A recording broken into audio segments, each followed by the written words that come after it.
కుటుంబాలు, పిల్లలు, వృద్ధులు ప్రశాంతంగా గడిపే పబ్లిక్ ప్రదేశాలు. కానీ విశాఖపట్నంలో ఆ భావన క్రమంగా మారుతోందన్న ఆందోళన వ్యక్తమవుతుంది. కాలక్షేపం కోసం ఏర్పాటు చేసిన పార్కులు ఇప్పుడు కొందరికి లవర్స్ అడ్డాగా మారుతున్నాయనే ఆరోపణలు స్థానికంగా వినిపిస్తున్నాయి.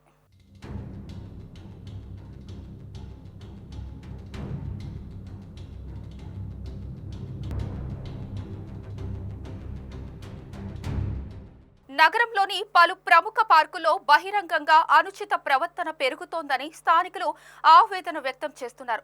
చిన్నపిల్లలు, మహిళలు, వృద్ధులు తరచుగా వచ్చే ఈ ప్రదేశాల్లో కూడా ఏ సర్టిఫికెట్ సినిమాను తలపించే సన్నివేశాలు కనిపిస్తున్నాయని వారు చెబుతున్నారు. ప్రశాంతంగా కూర్చొని సేద తీరాల్సిన పార్కులు కాస్త రొమాంటిక్ ప్రదేశాలుగా మారిపోతున్నాయన్న విమర్శలు వెల్లువెత్తుతున్నాయి. దీనివల్ల కుటుంబాలతో వచ్చేవారు అసౌకర్యానికి గురవుతున్నారని అంటున్నారు.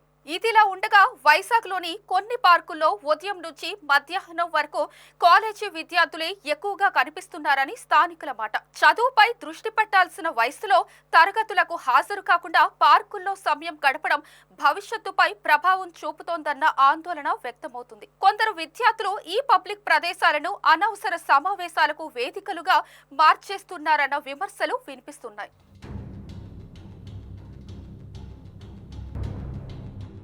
ఈ పరిస్థితిపై తల్లిదండ్రులు కూడా అప్రమత్తంగా ఉండాల్సిన అవసరం ఉందని విద్యావేత్తలు సూచిస్తున్నారు. పిల్లలు నిజంగా కాలేజీలకు వెళ్తున్నారా, చదువుపై ఎంతవరకు దృష్టి పెడుతున్నారో తల్లిదండ్రులు ఒక కంట కనిపెట్టాలని సూచిస్తున్నారు. బాధ్యతను కేవలం కాలేజీలు లేదా అధికారులపై వేసేయకుండా ఇంటి నుంచే పర్యవేక్షణ ఉండాలన్న అభిప్రాయం వ్యక్తమవుతుంది.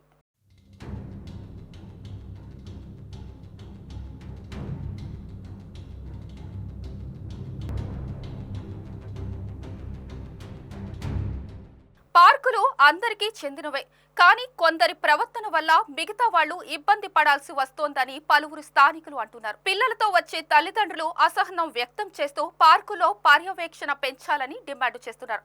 ఈ అంశంపై మున్సిపల్ అధికారులు స్పందిస్తూ భద్రతా సిబ్బంది సంఖ్య పెంపు, సీసీ కెమెరాల పర్యవేక్షణ కఠినతరం చేయాల్సిన అవసరం ఉందని సూచిస్తున్నారు.